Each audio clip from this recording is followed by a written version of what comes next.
Hello guys, ഒരു കഥ പറയട്ടെ. വർഷം 2005. എൻ്റെ അമ്മ വീട്ടെങ്കിലും തട കൊടുക്കണം, കൃഷിപ്പരിപാടി, ഫുൾ ഓഫ് കൃഷിപ്പരിപാടി എത്താറ്റെ. അങ്ങനെ ചെയ്തുകൊണ്ടിരുന്നപ്പോൾ എൻ്റെ അമ്മയുടെ അടിവയറ്റിൽ ഒരു പിടുത്തം. പെട്ടെന്ന് തന്നെ അമ്മയും അപ്പയും കൂടി ഹോസ്പിറ്റലിലോട്ട് പോയി. അവർ ഹോസ്പിറ്റലിലെത്തി. അപ്പോഴാണ് അവർ റിയലൈസ് ചെയ്തത് യു ഗോട്ട് പ്രഗ്നന്റ്. ഇന്നത്തെ എൻ്റെ പപ്പയുടെയും അമ്മയുടെയും സാമ്പത്തിക നില വെച്ച്, സാമ്പത്തിക നില മാത്രമല്ല, എന്താ പറയുക, പ്രാരാബ്ദങ്ങളുടെയും കഷ്ടപ്പാടുകളുടെ ഇടയിൽ മൂന്നാമതൊരു കുട്ടിയെ കൂടി താങ്ങാനുള്ള കരുത്ത് അവർക്കില്ലായിരുന്നു. So they decided abortion. അപ്പോഴാണ് അവിടുത്തെ ദേവദൂതയെ പോലുള്ള ഡോക്ടർ ജയകുമാരി ഡോക്ടർ പറഞ്ഞത്, നിങ്ങൾക്ക് മൂത്തത് രണ്ടും ആൺകുട്ടികളല്ലേ ബേബി, ഇതൊരു പെൺകുട്ടി ആയിരിക്കും, അതിനല്ല മൂന്നാമത്തെ മന്ത്സ് കൂടിയാണ്, so it's very difficult to abort. എൻ്റെ പപ്പയും അമ്മയും വിചാരിച്ചു ആയിക്കോട്ടെ വന്നോട്ടെ. അങ്ങനെ നീണ്ട 9 മാസങ്ങൾക്ക് ശേഷം ഞാൻ ജനിച്ചു. ഞാൻ പ്രത്യേകിച്ച് ഒരു പ്രശ്നം ഉണ്ടാക്കിയിട്ടില്ല. വെരി സിമ്പിൾ ആയിരുന്നു എൻ്റെ അമ്മയുടെ പ്രസവം. കാര്യം ഓടിപ്പോയി പ്രസവിക്കാൻ തിരിച്ചു വരിക, അങ്ങനെയായിരുന്നു. അല്ലാതെ ഒരു പ്രശ്നം, ഞാൻ അങ്ങനെ കരഞ്ഞ് ബഹളം ഉണ്ടാക്കി പാലൊന്നും കുടിച്ചിട്ടില്ല.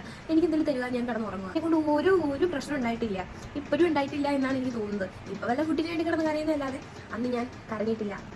ഇപ്പം എന്തായാലും മൂന്നാമത് ഞാൻ ജനിച്ചതിൽ ഏറ്റവും സന്തോഷിക്കുന്ന എൻ്റെ അമ്മയാണ്. എൻ്റെ അമ്മ ഇപ്പം എന്നെ കൂടെ അയച്ചതിൽ ദൈവത്തിൻ്റെ നന്ദി പറയുന്നുണ്ട്, താങ്ക്സ് പറയുന്നുണ്ട്. സോ ഞാനും താങ്ക്സ് പറയുന്നത്, താങ്ക് യു ഗോഡ്. ആൻഡ് ഞാൻ ഇടയ്ക്കിടയ്ക്ക് സ്മരിക്കാറുണ്ട് ഡോക്ടർ ജയകുമാരി ഡോക്ടർ. നിങ്ങളെ കാര്യം, നിങ്ങൾ കാരണം കൂടിയാണ് ഞാനിവിടെ നിൽക്കുന്നത്. നിങ്ങൾ എൻ്റെ അമ്മയോട് പറഞ്ഞു മൂന്നാമതൊരു പെൺകുട്ടി ആയിരിക്കും, സോ അബോർട്ട് ചെയ്യേണ്ട എന്ന് പറഞ്ഞതുകൊണ്ടാണ് ഞാൻ ഇവിടെ കാണുന്നത്. അതുകൊണ്ട് ഞാൻ നിങ്ങളെ ഇടയ്ക്കിടയ്ക്ക് സ്മരിക്കാറുണ്ട് കേട്ടോ. Thank you for watching my video. By.